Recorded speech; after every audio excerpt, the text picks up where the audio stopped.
Andrà tutto bene, questo è l'appello che viene fatto dai consiglieri comunali di Porto Empedocle, indipendentemente dalla loro posizione politica, alla cittadinanza empedoclina. L'invito è quello di restare a casa, di chiedere la consegna a domicilio di spese e dei farmaci e invogliare anche la città a fare una donazione per la raccolta fondi da destinare all'ospedale di Agrigento per l'acquisto di ventilatori polmonari per l'emergenza Covid. Andrà tutto bene. Un saluto all'intera cittadinanza. Siamo il Consiglio Comunale di Porto Empedocle. Insieme contro il nemico numero 1.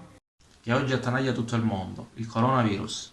Abbiamo messo da parte le nostre idee politiche. Oggi servono piccoli accorgimenti per evitare il peggio. Restiamo a casa.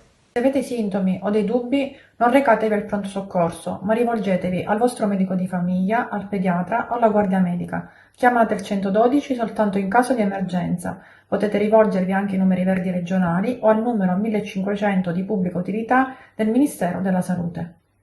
Tutta l'Italia è diventata zona protetta, limitate gli spostamenti, uscite solo in caso di emergenza ed evitate ogni forma di assembramento di persone in luoghi pubblici o aperti al pubblico. Non andate a fare la spesa.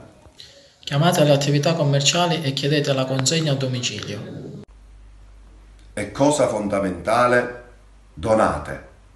Ognuno può fare la sua parte. Noi abbiamo aderito tutti insieme e abbiamo donato all'associazione Confraternita di Favara per l'acquisto di ventilatori polmonari ed altri presidi